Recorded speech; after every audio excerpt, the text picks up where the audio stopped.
ನಮಸ್ಕಾರ, very good morning. ನಾನು ಹರೀಶ್ ನಾಗರಾಜು. ಈ ಸುದ್ದಿ ಒಂಥರ ಗುಡ್ ಮಾರ್ನಿಂಗ್ಗೆ. ಇವತ್ತು ಸತತವಾಗಿ ಒಂದಷ್ಟು ದಿನಗಳಿಂದ ಒಂದು ಸಮಾಧಾನ, ಆದರೆ ಆಮೇಲೆ ಒಂಚೂರು ಬರ್ತೀನಿ ಎಚ್ಚರಿಕೆ ಹೆಂಗಿರಬೇಕು ಅಂತ ಕಡಿಮೆ ಆಗ್ತಿದೆ. ಎರಡನೇ ಅಲೆಯ ಅಬ್ಬರ ಅನಿಸ್ತಾ ಇದೆ. 21 ಜಿಲ್ಲೆಗಳಲ್ಲಿ ಚೇತರಿಕೆಯ ಪ್ರಮಾಣ ಹೆಚ್ಚಾಗ್ತಾ ಇದೆ. ಜೂನ್ ಕೊನೆಗೆ ಎರಡನೇ ಅಲೆಯ ಅಂತ್ಯ ಆಗುತ್ತೆ ಅನ್ನೋ ಮಾಹಿತಿ ಕೂಡ ಇದೆ. ಈ ಹೊತ್ತಿನ ಸ್ಪೆಷಲ್ ಕರುನಾಡು ಚೇತರಿಕೆ.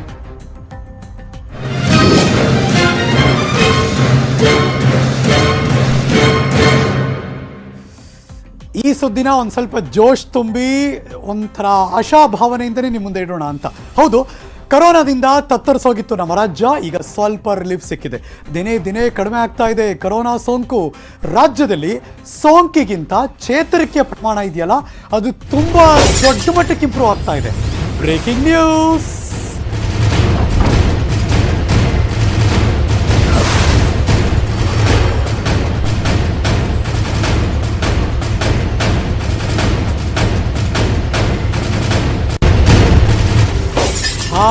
ಕಡಿಮೆ ಆಗ್ತಾ ಇದೆ ದೊಡ್ಡ ಮಟ್ಟದಲ್ಲಿ. ದಿನದಿಂದ ದಿನಕ್ಕೆ ರಾಜ್ಯದಲ್ಲಿ ಸೋಂಕಿತರ ಸಂಖ್ಯೆ, ಅಟ್ ದ ಸೇಮ್ ಟೈಮ್ ಸೋಂಕಿತರ ಸಂಖ್ಯೆ ಹೆಂಗೆ ಕಡಿಮೆ ಆಗ್ತಿದೆಯೋ, ಚೇತರಿಕೆಯ ಪ್ರಮಾಣದಲ್ಲಿ ದೊಡ್ಡ ಮಟ್ಟದ ಬೆಳವಣಿಗೆ ಕಾಣ್ತಾ ಇದೆ. 21 ಜಿಲ್ಲೆಗಳಲ್ಲಿ ಸೋಂಕಿಗಿಂತ ಚೇತರಿಕೆ ಜಾಸ್ತಿ ಆಗ್ತಾ ಇದೆ. Very good.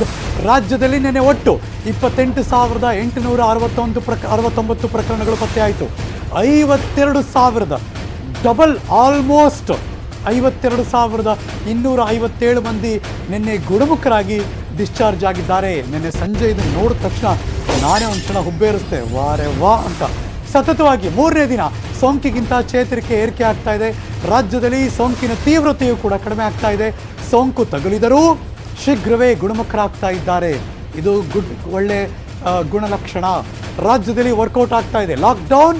ಲಾಕ್ಡೌನ್ ಬಳಿಕ ಇಳಿಕೆ ಆಗ್ತಾ ಇದೆ ಈ ಸೋಂಕು. ಮೇ 30ರವರೆಗೆ ಲಾಕ್ಡೌನ್ ವಿಸ್ತರಣೆ ಆಗುವ ಎಲ್ಲ ಸಾಧ್ಯತೆ, ಅದು ಭಾನುವಾರ ಗೊತ್ತಾಗುತ್ತೆ. ಇವತ್ತು ಯಾವ ವಾರ? ಶುಕ್ರವಾರ. ನಾಳೆ ಕಳೆದ್ರೆ ನಾಳಿದ್ದು ಅನೌನ್ಸ್ ಮಾಡ್ತಾರೆ. ಸೊ ಹಾಗಾಗಿ ಒಂದಷ್ಟರ ಮಟ್ಟಿಗೆ ಭಯ ಆತಂಕದ ನಡುವೆ ಕೊಂಚ ರಿಲೀಫ್. ಕಳೆದ 5-6 ದಿನಗಳಿಂದ ಸತತವಾಗಿ ಈ ಸೋಂಕು ಕಡಿಮೆ ಆಗ್ತಾ ಇದೆ. ಬಳ್ಳಾರಿ ನೋಡಿ, ಸೋಂಕು ಡಿಸ್ಚಾರ್ಜ್ಗೂ ಡಬಲ್ಗಿಂತ ಜಾಸ್ತಿ. ಅದು 1,000 ಚಿಲ್ಲರೆ, ಇದು 3,500 ಮೇಲ್ಪಟ್ಟು ಮುಂದಕ್ಕೆ ಹೋಗ್ತಾ ಇದೆ. ಬೆಳಗಾವಿ ಸೋಂಕು ಡಿಸ್ಚಾರ್ಜ್, ಅಲ್ಲೇ ಬಾರ್ಡ್ರಲ್ಲಿದ್ದೀವಿ, ಬಟ್ ಗುಡ್ ಡಿಸ್ಚಾರ್ಜ್ ಜಾಸ್ತಿ ಇದೆ. 948, 956. ಬೆಂಗಳೂರು ಗ್ರಾಮಾಂತರ, ಇದು ಅಷ್ಟೇ ಬಾರ್ಡ್ರಲ್ಲೇ, ಬಟ್ ಡಿಸ್ಚಾರ್ಜ್ ಜಾಸ್ತಿ, ಅದೇ ಖುಷಿ. 678 ಸೋಂಕು, 765 ಡಿಸ್ಚಾರ್ಜ್. ಬೀದರ್ ತುದಿ ಕರ್ನಾಟಕದ ಮೇಲಿದೆ. ಸೋಂಕು 94, ಡಿಸ್ಚಾರ್ಜ್ ಸೂಪರ್ 332. ಅದಾದಮೇಲೆ ಅಲ್ಲಿಂದ ಕೆಳಗಡೆ ತುದಿ ಕೆಳಗೆ ಬರೋಣ. ಚಾಮರಾಜನಗರ ಸೋಂಕು 541, ಅಲ್ಲೇ ಬಾರ್ಡರ್ನಲ್ಲಿ ಡಿಸ್ಚಾರ್ಜ್ ಸಂಖ್ಯೆ ಜಾಸ್ತಿ ಇದೆ, 572. ಚಾಮರಾಜನಗರ ಇತ್ತೀಚೆಗೆ ದೊಡ್ಡ ಮಟ್ಟದಲ್ಲಿ ಎಫೆಕ್ಟ್ ಆಗಿಬಿಟ್ಟಿತ್ತು. ಇನ್ನು ಚಿಕ್ಕಬಳ್ಳಾಪುರ, ಈ ಕಡೆ ಬೆಂಗಳೂರಿಗೆ ಹೊಂದ್ಕೊಂಡಿರೋ ಜಿಲ್ಲೆಗಳಿವೆಲ್ಲ. ಸೋಂಕು 487, ಡಿಸ್ಚಾರ್ಜ್ 557. ಚಿಕ್ಕಬಳ್ಳಾಪುರ ಆದಮೇಲೆ ಲೆಟ್ಸಿ ದಕ್ಷಿಣ ಕನ್ನಡ ಕರಾವಳಿ ಭಾಗಕ್ಕೆ ಹೋಗೋಣ. 926, ಅಲ್ಲೇ ಬಾರ್ಡರ್ನಲ್ಲೇ ಇದೆ, 10 ಡಿಫ್ರೆನ್ಸು. ಡಿಸ್ಚಾರ್ಜ್ 936. ಡಿಸ್ಚಾರ್ಜ್ ಜಾಸ್ತಿ ಇದೆ ಅನ್ನೋದೇ ಖುಷಿ ನಮಗೆ. ಇನ್ನು ಮಧ್ಯ ಕರ್ನಾಟಕಕ್ಕೆ ಬರೋಣ. ದಾವಣಗೆರೆ 538 ಸೋಂಕು, ಡಿಸ್ಚಾರ್ಜ್ 569.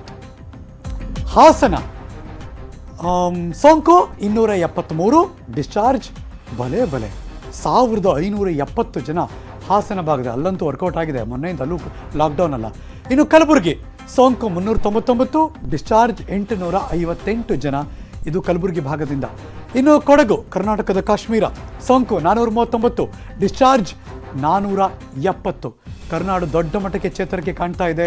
ಕರ್ನಾಟಕದ ಹಲವಾರು ಭಾಗದ ದೃಶ್ಯ ತೋರಿಸ್ತಾ ಇದ್ದೀವಿ. ಕೋಲಾರ ಸೋಂಕು 357, ಡಿಸ್ಚಾರ್ಜ್ 434. ಇದು ಕೋಲಾರದ ಕತೆ. ಇನ್ನು ಹಳೆ ಮೈಸೂರು ಭಾಗ, ಮಂಡ್ಯ ಇದೆ. ಮಂಡ್ಯ ಸೋಂಕು 734, ಬಲೆ ಇದು ಗುಡ್ ಡಿಸ್ಚಾರ್ಜ್ ಸಂಖ್ಯೆ. 1,220 ಜನ ಮಂಡ್ಯ ಭಾಗದಲ್ಲಿ ಡಿಸ್ಚಾರ್ಜ್ ಆಗಿದ್ದಾರೆ ನೆನೆ. ಮೈಸೂರು ಭಾಗದಲ್ಲಿ ಸೋಂಕು 1,876, ವೆರಿ ಗುಡ್. ಡಿಸ್ಚಾರ್ಜ್ 2,489 ಜನ ನೆನೆ ಡಿಸ್ಚಾರ್ಜ್ ಆಗಿದ್ದಾರೆ. ಇನ್ನು ಮಲೆನಾಡು ಶಿವಮೊಗ್ಗ ಭಾಗ ಸೋಂಕು 719, ಡಿಸ್ಚಾರ್ಜ್ 922 ಜನ ಡಿಸ್ಚಾರ್ಜ್ ಆದರು. ತುಮಕೂರು ಬೆಂಗಳೂರು ಹೊಂದ್ಕೊಂಡಿರುವಂತಹ ಜಿಲ್ಲೆ, ಸೋಂಕು 1,739, ಡಿಸ್ಚಾರ್ಜ್ 3,228. ಓಹೋ, ವೆರಿ ಗುಡ್. ಮತ್ತು ಕರಾವಳಿ ಭಾಗ ಉಡುಪಿ 809 ಬಾರ್ಡರ್ನಲ್ಲೇ ಇದ್ದಾರೆ. ಡಿಸ್ಚಾರ್ಜ್ ಆಗಿರೋ ಸಂಖ್ಯೆ 910 ಜನ ಉಡುಪಿ ಭಾಗದಲ್ಲಿ.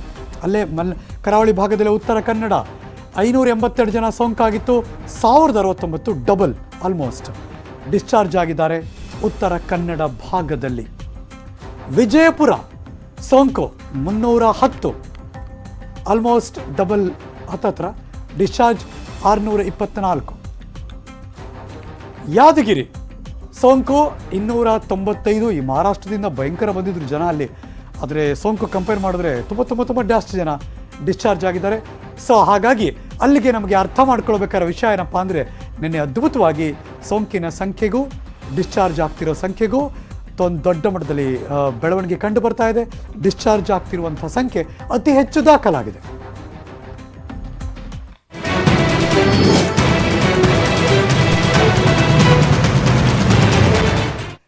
ಆದಷ್ಟು ನೋಡಿದ ಮೇಲೆ ಬೆಂಗಳೂರಿನಲ್ಲಿ ಕೂತಿರೋರು ಹೇಳ್ಕೊತಿರ್ತಾರೆ, ಹರೀಶ್ ನಾಗರಾಜ್ ಅವರೇನು ಬೆಂಗಳೂರು ಕಥೆ ಹೇಳಿ ಅಂತ. ಖಂಡಿತವಾಗ್ಲೂ ಹೇಳ್ತೀನಿ. ಈಗ ರಾಜಧಾನಿ ಬೆಂಗಳೂರಿಗೂ ಕೂಡ ದೊಡ್ಡ ಮಟ್ಟದಲ್ಲಿ ರಿಲೀಫ್ ಸಿಕ್ಕಿದೆ ಕಳೆದ 1 ವಾರದಿಂದ. ಆ ಡೇಟಾ ಸುಮ್ಮನೆ ನೋಡ್ತಾ ಬನ್ನಿ.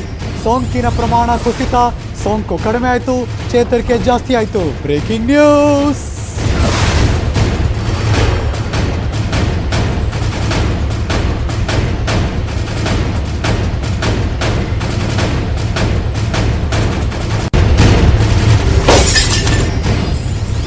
ಮೇ ಮೊದಲ ವಾರದಲ್ಲಿ ಗರಿಷ್ಠ ಮಟ್ಟದಲ್ಲಿ ಸೋಂಕು ದಾಖಲಾಗಿತ್ತು. 1,00,000 ಅಂತ ನಾವೇ ಬ್ರೇಕಿಂಗ್ ನ್ಯೂಸ್ ಕೊಡ್ತಾ ಇದ್ವಿ.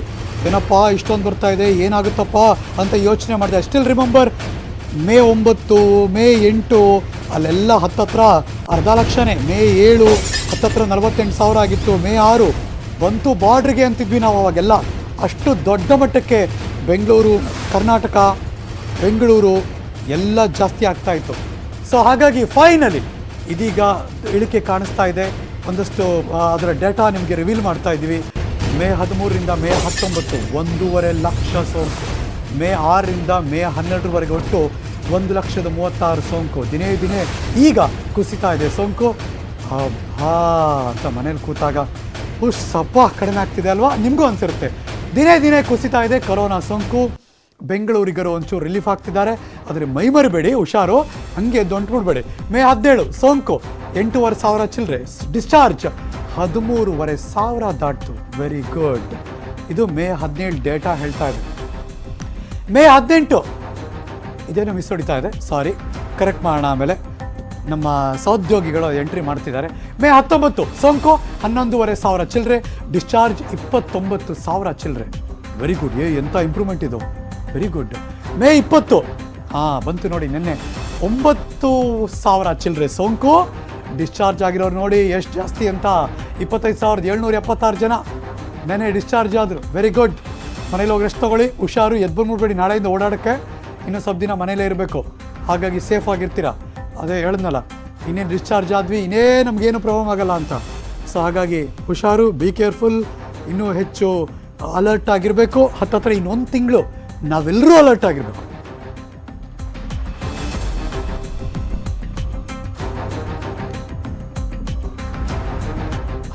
ಈಗ ಎರಡನ್ನೂ ನಿಮ್ಮ ಮುಂದೆ ಇಡ್ತಾ ಇದ್ದೀನಿ ನಾನು. ಒಂದು ಕಡೆ ಸಮಾಧಾನ ಪಟ್ಕೊಂಡ್ರ ಎಲ್ಲ ಕಡಿಮೆ ಆಗ್ತಾ ಇದೆ, ತುಂಬ ಜನ ಗುಣಮುಖರಾಗಿ ಆಚೆ ಬರ್ತಿದ್ದಾರೆ ಅಂತ ತೀವ್ರತೆಯನ್ನು ಕಳೆದುಕೊಳ್ತಾ ಇದೆ 2ನೇ ಅಲೆ ಅಂತ ಅನಿಸ್ತಾ ಇದೆ. ಆದರೆ ಅಕ್ಟೋಬರ್ ಅಂತ್ಯಕ್ಕೆ 3ನೇ ಅಲೆಯ ಮುನ್ಸೂಚನೆ ಕೊಡ್ತಿದ್ದಾರೆ ತಜ್ಞರು. 3ನೇ ಅಲೆ ತಡೆಗೆ ಹೇಗಿದೆ ತಜ್ಞರ ಎಚ್ಚರಿಕೆ ಆದರೂ ಏನು? ಈ ಹೊತ್ತಿನ ಸ್ಪೆಷಲ್ 2ನೇ ಅಲೆ ಅಂತ್ಯ ಜೂನ್ ಅಂತ್ಯಕ್ಕೆ.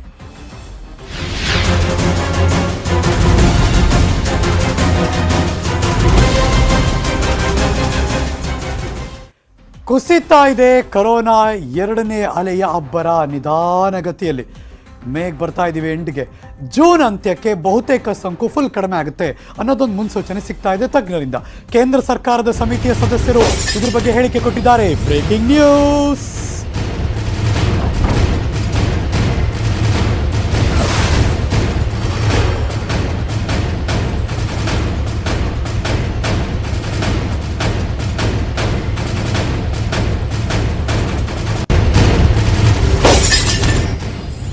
ಎಚ್ಚರಿಕೆಯ ಮಾತೇನಪ್ಪ ಅಂದರೆ, ಸೋಂಕು ಕಡಿಮೆ ಅಂತ ಮೈ ಮರಿಬೇಡಿ.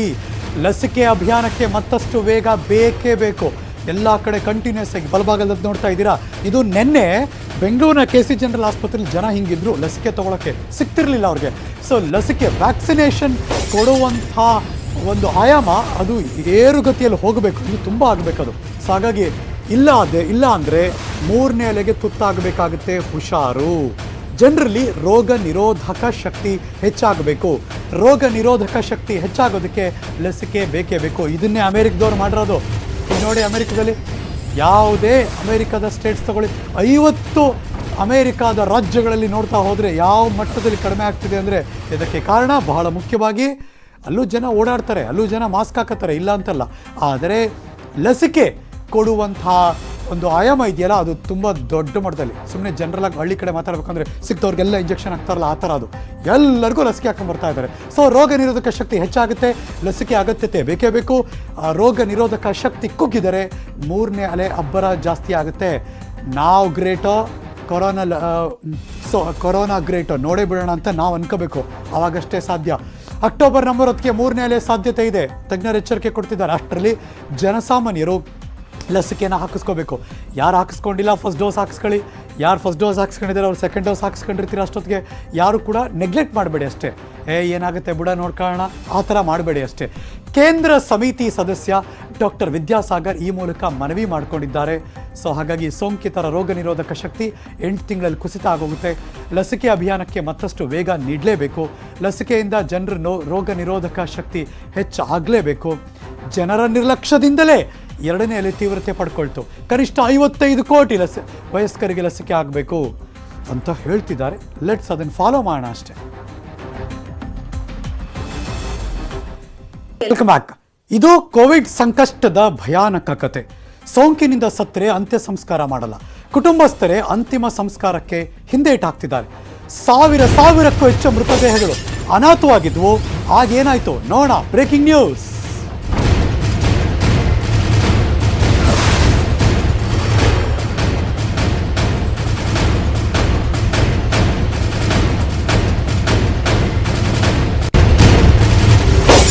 ಕುಟುಂಬದಲ್ಲಿ ಯಾರಾದರೂ ಸತ್ತಾಗ ಅಂತ್ಯ ಸಂಸ್ಕಾರವನ್ನು ಮಾಡಲ್ಲ, ಕುಟುಂಬಸ್ಥರ ಅಂತ್ಯ ಸಂಸ್ಕಾರಕ್ಕೆ ಹಿಂದೇಟಾಗ್ತಿದ್ದಾರೆ, ಹಾಕ್ತಾರೆ. ಬಿಕಾಸ್ ಒಂದು ಗೈಡ್ಲೈನ್ಸ್ ಇಶ್ಯೂ ಆಗುತ್ತೆ, ಅದು ಅವರೇ ಮಾಡ್ತಾರೆ. ಎಷ್ಟೋ ಸಂದರ್ಭದಲ್ಲಿ ಹಳ್ಳಿ ಕಡೆ ಎಲ್ಲ ಪಿ ಕಿಟ್ ಹಾಕೊಂಡು ನೀವು ಮಾಡಿ ಅಂತೆಲ್ಲ ಕೂಡ ಹೇಳಿದ್ದುಂಟು. ಇನ್ನೊಬ್ಬರು ಎಸ್ಕಾರ್ಟ್ ಮಾಡ್ತಾರೆ, ಆ ಥರದ್ದೆಲ್ಲ ನಡೆಯುತ್ತೆ.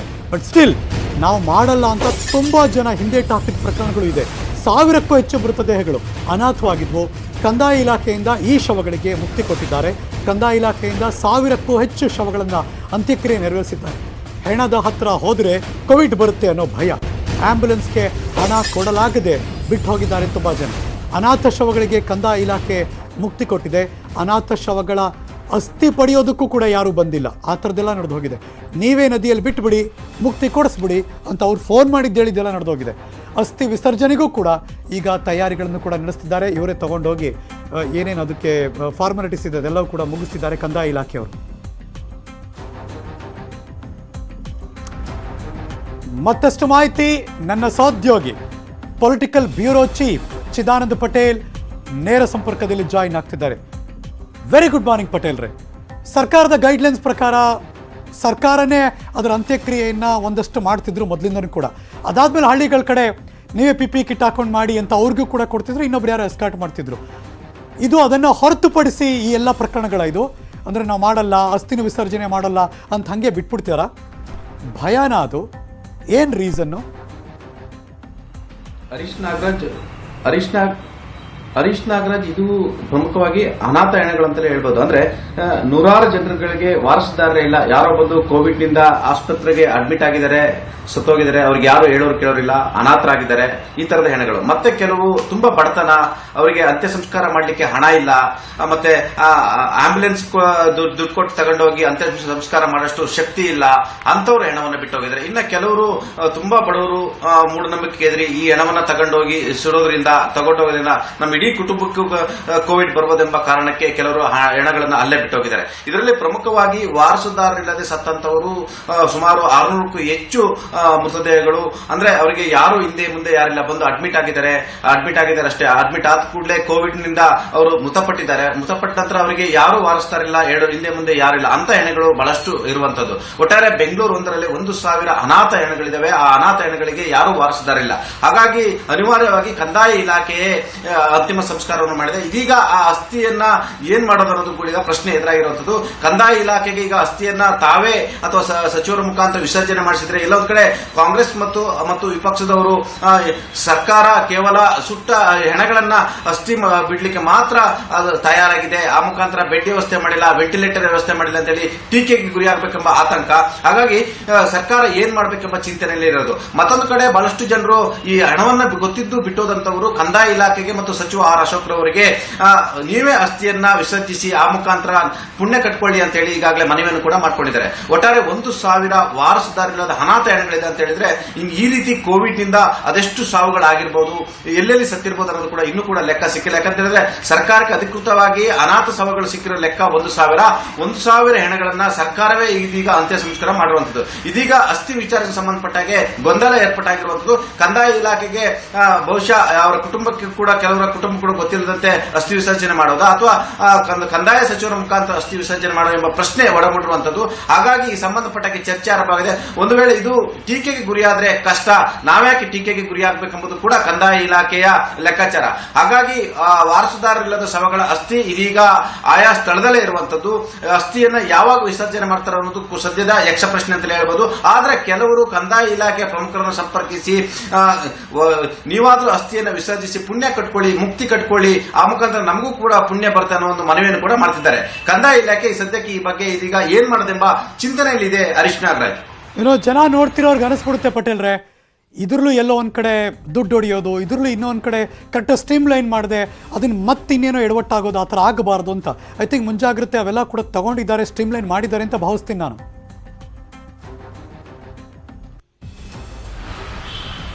ಖಂಡಿತವಾಗಿ ಈಗ 1,000 ಬೆಂಗಳೂರು ಅಂದ್ರೆ ಅನಾಥ ಹೆಣಗಳು ಅಂದ್ರೆ ವಾರಸುದಾರಿಲ್ಲ ಶವಗಳಿದೆ ಅಂತ ಹೇಳಿದ್ರೆ, ಕೋವಿಡ್ ನಿಂದ ಅದೆಷ್ಟು ಜನ ಮೃತಪಟ್ಟಿದ್ದಾರೆ ಯಾರೋ ಲೆಕ್ಕ ಇಲ್ಲ. ಯಾರೋ ಪಾಪ ಯಾವುದೋ ಜಿಲ್ಲೆಗಳಿಂದ ಯಾವುದೋ ಸ್ಟೇಟ್ ಇಂದ ಬಂದಂತವರು ಅಡ್ಮಿಟ್ ಆಗಿದ್ದಾರೆ, ಸತ್ತೋಗಿದ್ದಾರೆ, ಹೇಳೋರು ಕೇಳೋರು ಇಲ್ಲ. ಈ ತರದವು ನೂರಾರು ಶವಗಳು ಇದ್ದು ಅಂತ ಹೇಳಲಾಗ್ತಿದೆ. ಹಾಗಾಗಿ ಮತ್ತೆ ಬಹಳಷ್ಟು ಜನ ಇದರಲ್ಲಿ ಪ್ರಮುಖವಾಗಿ ಹೃದಯ ಕಲಕುವ ವಿಚಾರ ಅಂತ ಹೇಳಿದ್ರೆ, ಹಣ ಇಲ್ದಲೆ ಅಂದ್ರೆ ಕ್ರಿಮಿನೇಷನ್ಗೆ ದುಡ್ಡು ಇಲ್ದಲೆ ಹೆಣವನ್ನ ಬಿಟ್ಟೋಗಿರುವಂತದ್ದು. ತುಂಬಾ ಬಡವರು, ₹1 ಜೇಬಲ್ ಇಲ್ಲ, ಕಡೆಯವ್ರನ್ನ ಅಡ್ಮಿಟ್ ಮಾಡಿದ್ದಾರೆ, ಹೋಗ್ಬಿಟ್ಟಿದ್ದಾರೆ. ಅನಿವಾರ್ಯವಾಗಿ ಅವ್ರನ್ನ ಅಂತಿಮ ಸಂಸ್ಕಾರ ಮಾಡಕ್ಕೆ ದುಡ್ಡಿಲ್ಲ. ಹಾಗಾಗಿ ಮೊಬೈಲ್ ಸ್ವಿಚ್ ಆಫ್ ಮಾಡ್ಕೊಂಡು ಊರಿಗೆ ಹೊರಟೋಗ್ಬಿಟ್ಟಿದ್ದಾರೆ. ಹಾಗಾಗಿ ಇದು ಎಲ್ಲ ಒಂದ್ ಕಡೆ ವ್ಯವಸ್ಥೆ ಯಾವ ರೀತಿ ಇದೆ ಅಂದ್ರೆ, ತಮ್ಮ ನೊಂದು ಸತ್ತವರ ಅವರ ಕುಟುಂಬದವರಿಂದ ಮೃತವಾದವ್ರನ್ನ ಅವ್ರ ಅಂತಿಮ ಸಂಸ್ಕಾರ ಮಾಡ್ಲಿಕ್ಕೂ ಹಣ ಇಲ್ಲ ಅಂತ ಹೇಳಿದ್ರೆ ನಾವು ಯಾವ ವ್ಯವಸ್ಥೆಯಲ್ಲಿ ಇದ್ದೀವಿ ಅನ್ನೋದು ಕೂಡ ಇಲ್ಲಿ ಪ್ರಶ್ನೆ ಮೂಡುತ್ತೆ. Harish Nagaraj, thank you so much ಪಟೇಲ್ರೆ, ಈ ಕ್ಷಣದ ಮಾಹಿತಿನ ಅಪ್ಡೇಟ್. Welcome back. ತುಂಬಾ ಜನ ನಮಗೂ ಮೆಸೇಜ್ ಮಾಡ್ತಿದ್ರು, ಕಾಲ್ ಮಾಡ್ತಿದ್ರು, ಎಲ್ಲೋ ಆಂಬ್ಯುಲೆನ್ಸ್ ಕರ್ಕೊಂಡು ಹೋಗೋಣ ಅಂದ್ರೆ ಆಂಬ್ಯುಲೆನ್ಸ್ ಅವರು ಬೇಕಾಬಿಟ್ಟು ದುಡ್ಡು ಕೇಳ್ತಾರೆ, 20-25 ಸಾವಿರ ಅಲ್ಲಿ ಟ್ರಾನ್ಸ್ಫರ್ ಮಾಡೋ ತನಕ ಕರ್ಕೊಂಡು ಹೋಗಲ್ಲ, ಆ ಥರದ ಪರಿಸ್ಥಿತಿ ನಿರ್ಮಾಣ ಆಗಿದೆ ಅಂತ ಫೈನಲಿ ನಾವು ಕೂಡ ರಿಪೋರ್ಟ್ ಮಾಡಿದ್ವಿ. ನಾನ್ ಸ್ಟಾಪ್ ಅದ್ರ ಬಗ್ಗೆ ಜನರ ಅವೇರ್ನೆಸ್ ಮೂಡಿಸಿದ್ವಿ, ಸರ್ಕಾರಕ್ಕೆ ತಿಳಿಸಿದ್ವಿ. ಫೈನಲ್ ಇದೀಗ ಬರ್ತಿರುವಂತಹ ಬ್ರೇಕಿಂಗ್ ನ್ಯೂಸ್ ನೋಡಿ. News18 ವರದಿ ಬಳಿಕ ಎಚ್ಚೆತ್ತುಕೊಂಡಿದೆ ಸರ್ಕಾರ. ಖಾಸಗಿ ಆಂಬ್ಯುಲೆನ್ಸ್ಗಳಿಗೆ ದರ ನಿಗದಿ ಮಾಡಿದ್ದಾರೆ. News18 ವರದಿಯ ಬಿಗ್ ಇಂಪ್ಯಾಕ್ಟ್ ಸ್ಟೋರಿ ನಿಮ್ಮ ಮುಂದೆ ಬರ್ತಾ ಇದೆ.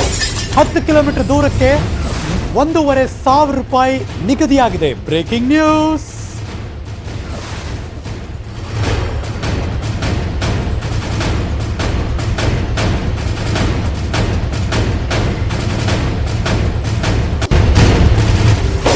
ಯಾರೋ ಕುಟುಂಬದವ್ರು ಕಷ್ಟಪಡ್ತಿರ್ತಾರೆ, ಯಾರಿಗೋ ದುಡ್ಡಿರಲ್ಲ, ಆಂಬ್ಯುಲೆನ್ಸ್ ಬೇಕು, ಅದ್ರ ಆಂಬ್ಯುಲೆನ್ಸ್ ಅವ್ರು ಅನ್ಸಿದ ರೇಟು ನಾನು ನೋಡಿದ್ದೀನಿ. ತುಂಬ ಜನ ನಮಗೂ ಹೇಳ್ತಿದ್ರು 20,000, 25,000, 12,000 ಫಸ್ಟ್ ಹಾಕಿ, ಅದಾದ್ಮೇಲೆ ಆಮೇಲೆ ಹಾಕಿ ಟ್ರಾನ್ಸ್ಫರ್ ಮಾಡಿದ್ರೆ ಗಾಡಿ ತೆಗೆಯೋದು, ಅಲ್ಲಿ ತನಕ ತೆಗಿಯಲ್ಲ. ಈ ಥರದ್ದೆಲ್ಲ ತುಂಬ ನಡೆದೋಗಿದೆ. ನನಗೆ ಈಗಲೂ ಕೂಡ ಅನ್ಕೋತಿದ್ದೀನಿ, ನಾನು ಈ ನ್ಯೂಸ್ ಹೇಳ್ಬೇಕಾದ್ರೆ ಮನೇಲಿ ಕೂತು ನೋಡ್ತಿರೋರು ತುಂಬ ಜನರಿಗೆ ಹೌದು ಹರೀಶ್ ನಾಗರಾಜ್ ಕರೆಕ್ಟು ಅಂತಿರ್ತೀರ. News18 ಇದ್ರ ಬಗ್ಗೆ ವರದಿ ಪ್ರಸಾರ ಮಾಡ್ತು.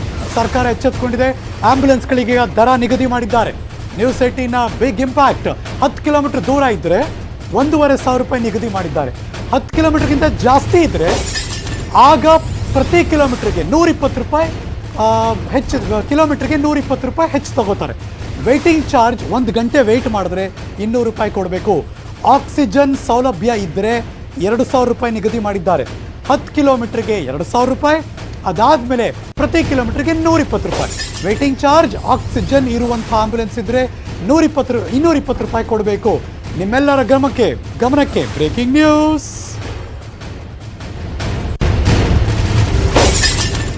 ಹೌದೌದು, ರೋಗಿಗಳ ಸಲುಗೆಗೆಳೆದಿದ್ರು ಆಂಬ್ಯುಲೆನ್ಸ್ ಅವರು. ಆಸ್ಪತ್ರೆಗೆ ಹೋಗ್ಬೇಕಾದ್ರೆ, ಅಂತ್ಯಕ್ರಿಯೆಗೆ ಹೋಗ್ಬೇಕಾದ್ರೆ ಸಾವಿರ ಗಟ್ಟಲೆ ದುಡ್ಡು. ಅದು ಫಿಕ್ಸ್ ಅಂತಿಲ್ಲ, ಹಿಂಗೆ ಹೇಳೋದ ರೇಟು ಇದೇ ಥರ ನಡೀತಾ ಇತ್ತು. ಈ ಬಗ್ಗೆ ಕಂಪ್ಲೀಟ್ ವರದಿಯನ್ನ ನಾವು ನ್ಯೂಸ್ 18 ಕನ್ನಡ ಬಿತ್ತರಿಸಿತ್ತು. Breaking news.